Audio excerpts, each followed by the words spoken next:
Hello, thanks for joining me. Sometimes I look at a comic just because of the art, and I mean that's actually more often true for me than not. Um, but sometimes, when I get my hands on something and it's several issues into a run, I'm not really honestly interested in trying to figure out what's going on in issue 5 of a comic book that I've never been interested in the first place. So that's what's going on when we're looking at issue 5 of RUNE. I've heard about this book forever, and I've always been kind of curious, but mostly because of the artist, Barry Windsor Smith. How can you pass up work that he does? Well, honestly, sometimes, not every artist is going to put their heart and soul into everything that they do. You can tell sometimes when an artist is really dedicated to a project. I've seen Barry Windsor Smith do some stuff that was not really, it's just more like he's cashing a paycheck, and it wasn't that great. But like a lot of artists, when they are like on fire and interested and invested, it just shows in the work so plainly. And Windsor Smith is a interesting guy. It took me a while to kind of understand and get on board with him. I'm no expert of his by any means, and I've seen very little of his work, honestly. I've seen the Weapon X series that he did, which is my first introduction to him, and I didn't appreciate it at the time, but I've come to understand and love it a lot.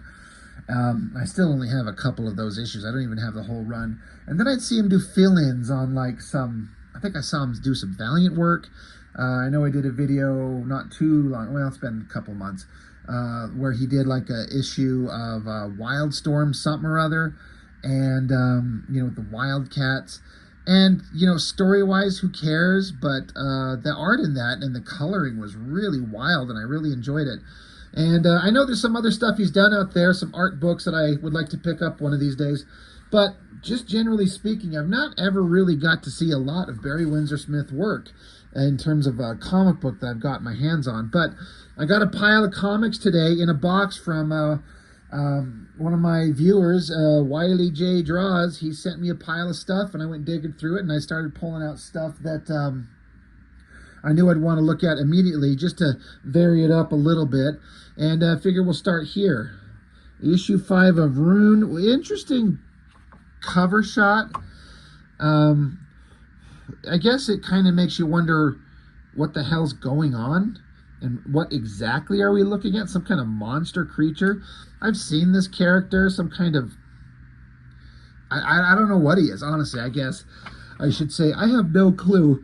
Oh, excuse me, good Lord Almighty. I have no idea what this creature is or what the story is. And I read some of this issue here, and there were some parts that had some interesting moments in it, and then there's other parts where I'm like, I don't care. I have a hard time getting into books that, again, I was never really interested in. I've never collected, and trying to get started on a series when it's just some random issue, it's kind of tricky. But all that being said, story aside, and I'm not saying anything good or bad about the story. I don't have any kind of opinion on it because I haven't read it.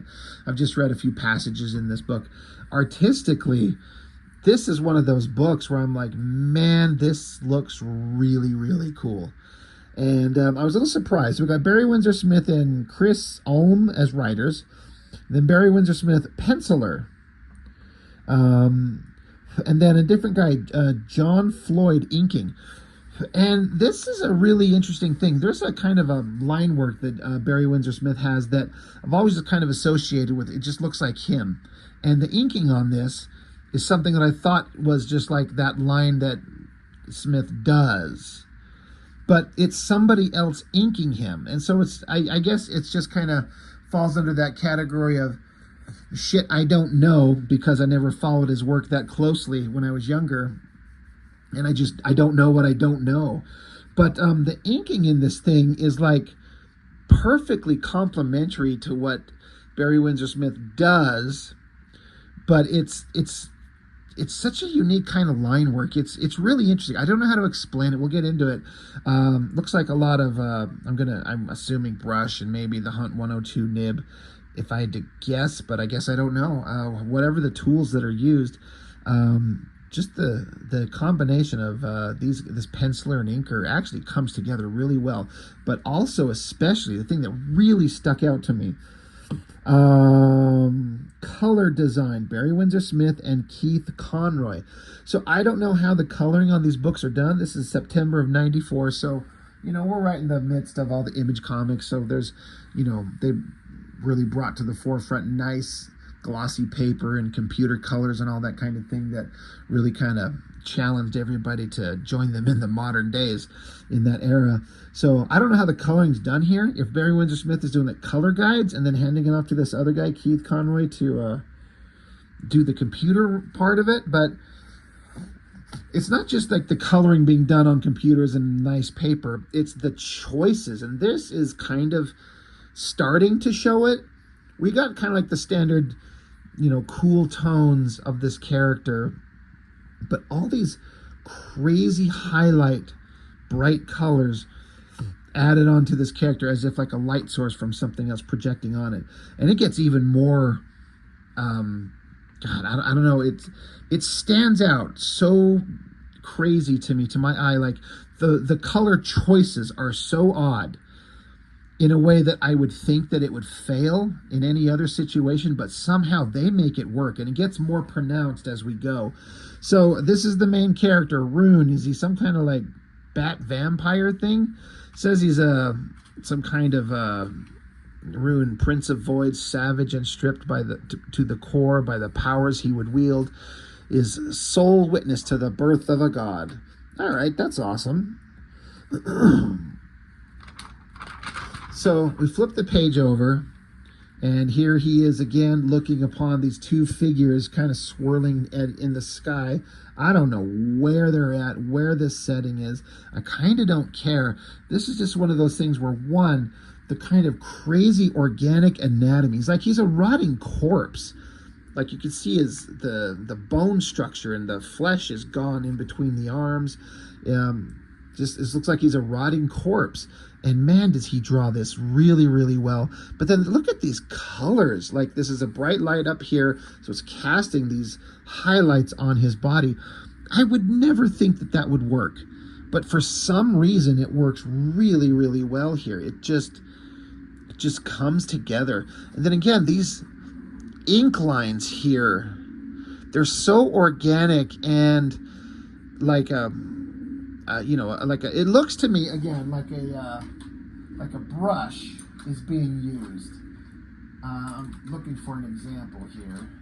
I mean, this is just my own cheap bullshit brush here, but it looks like somebody, got out a bottle of ink and is just throwing these nice organic textural lines in here.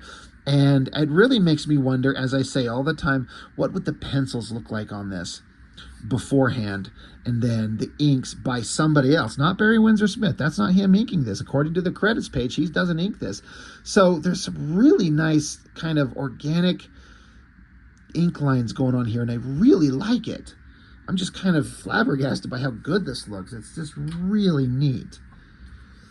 But Rune here is watching. There's two people joining together in the sky. It says, for all his sorcery, Rune is a false deity, powerless before the ultimate manifestation of cosmic energy, the chaos storm of Shuji, the genesis of Gemini.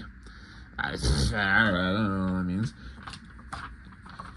And, when I flipped through this before I read some parts of it, I remember kind of looking at the artwork, and I'm like, man, does he kind of make his dudes look like chicks with big, luscious lips. That's a weird choice.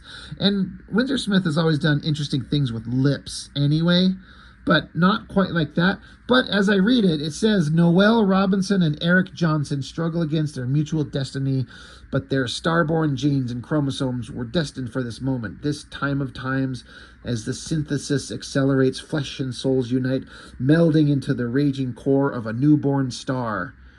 So I guess what they're saying is they're like God beings, and it's a man and a woman, and they're like blending together into one being. And so, I mean, the name Noel, The problem is neither one of these characters looks particularly feminine. I mean, that guy does. There's no feminine. So are these two guys? I just assumed the name Noel, but that could be masculine or feminine, I guess. Honestly, I've just always kind of assumed it's a feminine name. So I don't know. So if you've read this book and you know what's going on, please explain to me, because I'm not gathering enough from here. I assumed it was guy and girl merging into one. Thence it's some kind of like, you know, man and woman joined into one form. Is like some kind of transformer. Thick lips. So I just figured it was some kind of like male figure, but feminine features. I don't know. I don't know what's going on. I don't care. It's interesting. It's weird. They join together, and then, but again, the color design on this thing is so shiny and glowy.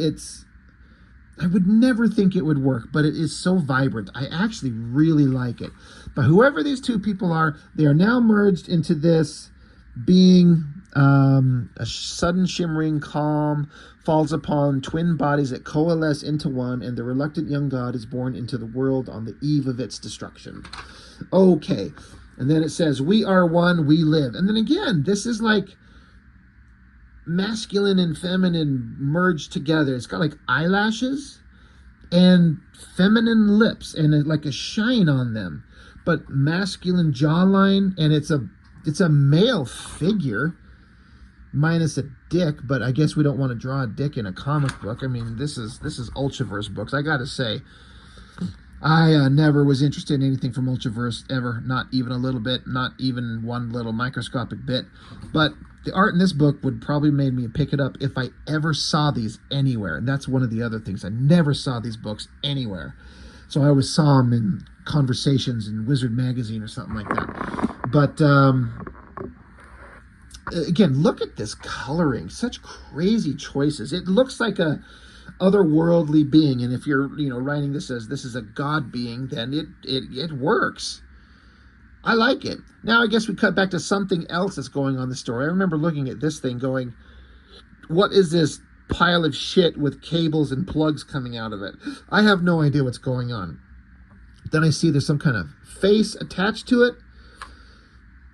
I don't know what's going on, so I'm not going to try and figure out because I don't have the other issues. I keep looking. I just love the ink lines on this. It makes me want to get out a pen and a brush or something like that and just start throwing some lines down and try to replicate some of this look. It looks so neat. It's so loose and organic, but all the lines are falling in the right place. And again, that coloring is just, it's beautiful. I love it so much. It's so weird. Yeah, whatever the secondary story is going on, some robotic head thing connected to a coiled pile of techno-organic turds, and then it drops the robot head down. I don't know what's going on. Death and Return of Superman on Super Nintendo. I think my brother, Johnny, didn't you do a playthrough of this game? Kind of boring. Back to rotting RUNE character. Again, more of that crazy color highlight on top of his body. It says the Shuji storm rages about the half-blind killer, stripping him of his life force, his desiccated flesh, and unholy sacrifice to the glory that is Gemini. RUNE clings to life for but one reason. And he says, power, such power as I have never known. It must be mine. So this rotting-ass corpse thing is crawling its way somehow towards the new god being. And it's glowing and it's doing whatever. I don't know what's going on. I don't know that I care. And it starts making things grow. So, I mean, it makes sense. If it's a god, it's creating. And then RUNE just keeps watching as this creature... That hand is kind of weird. I think some part of that kind of got away from them. The way it looks like a distorted, it's kind of goofy. Interesting face. But as the god being here, whatever he's doing, he resurrects some woman. You see like a skeletal structure. It starts just forming up, and then you could read this in two different ways, like this is a figure rotting or coming back to life, but like the flesh and the the body kind of rematerializes and becomes this, whoever this woman is. This is another shot that the anatomy kind of looks weird if you look at, you trying to track it, like head, shoulders, and how the side of her body and her hips kind of fold together. It looks kind of weird, being honest. It's kind of off. Loving the coloring, everything here. I like this page. The woman wakes up. It says his love is reborn. So the God reawakened this woman. It says, do not be afraid. We are your love. Come to us. Again, he's wearing lipstick. And, you know, I don't care if that's the character's trait, if they wear lipstick, but that's not what's going on. So it's an artistic choice to render the face and these lips like big, luscious, feminine lips with a shine and a color. And I don't get it. I don't understand why that's the way to go. It's just weird. Again, if there's a story reason for it, and you know, please tell me. I like this shot of her kind of a nude figure from the back. The anatomy and everything looks like something I would, if I had to guess, I would say that he might have had some reference for that. It looks really good, and I really like the cross-hatching inking lines going on there, the coloring again, all the lines in the hair, really good artwork. They come together, they kiss, the planetoid and a bright flash of light. Is there a flash of light because they're making out? So Rune's watching, and he's just, he says the name Gemini, and he says, who speaks our name? And whoever these other characters are, they're watching on, I don't care about that. So Gemini, the God being here, he says, in a dim memory, we know you. In dreams you have caused us pain. So Rune says, fear me no longer, godling. Look upon this ravaged husk. See that I am dying. Gemini says, you die as we are born? Rune says, yes, I brought you to your destiny and have paid such a price as this. As my own life spark settles to ash, hear me, young god, accept a troth from this miserable beast, awed by your light. So I was kind of digging the dialogue that this character speaks. No one really speaks like this, but for some reason it's kind of working. I was really surprised to hear this monstrous creature speak so eloquently, and I kind of like it. Again, I know nothing about what's going on. God damn, do I love the coloring on this. I'm just going to keep saying it. And again, it's Barry Windsor Smith, has a hand in it on some level. Really interesting. Interesting face. Again, those lips, those eyelashes. So Gemini says, speak, creatures. So Rune says, for eons uncounted, I have been the destroyer of nations. I have preyed upon life across all the stars and beyond. But in my last moments, I know aught but regret for my evil. Draw close, O radiance, for my voice fails, and I have need of you. So Gemini says, what may we do, poor fortuned creature? And Rune says, a kiss, your golden lips upon this wretched and doomed soul, a kiss that offers redemption and sweet forgiveness. So I guess, I don't know, is it two dudes in a body? Or a dude and a girl? I don't know. I'm starting to think it's two dudes. And then dude like monster bat thing is asking to make out with the god creature. And I guess if I was in the presence of a newborn space god and I was dying, I'd ask him to make out with me too. Like, slip me some tongue. Give me one last boner before I go to hell. Loving the colors. God damn, look at the weird choices going in here. It's so odd. And I'm sorry. I know I'm just repeating myself. I would never think that these choices would make sense. I see somebody coloring this and I go, what the fuck are you doing? Are you insane? But seeing it in print in this context, it's just blown me away. So, you know, I say I don't want to ever read any Ultraverse books because fuck them. They looked boring as shit. But man, just for the art alone, I am on board for this. And I want to watch Rotting Corpse Bat Thing make out with nude double dude god. So double dude god does kiss him on the forehead. He's like, of course, thank you, most compassionate one. And the god says, may your bleak soul find the heavens, while his naked new girlfriend sitting in the grassy patch watches these two dudes make out. But then Rune seems to grab onto Gemini. Gemini's like, and it says here, it is the same cataclysmic moment that created a universe, the instant that forged all life and death and all the burning furies between heaven and hell. All right. I like the dialogue the creature speaks. I don't like the unnecessary text. But it's like Rune is forcing the makeout session. It gets a little rapey. I don't know if I'm turned on or not. Grabs onto him, straddles his ass. But as I'm reading it, I'm like, is Rune sucking the life out of the god? Because now suddenly we get a close-up ass shot. I'm glad we don't see his dangling nutsack. He at least cropped that out. Rune is suddenly like re-energized. I think this shot of the face, this back three-quarter shot of his face there, looks really good. In the face of Gemini there, he they, them, whatever it is, I don't know, it looks kind of like losing consciousness. And then they're just forcing dude makeout session right here.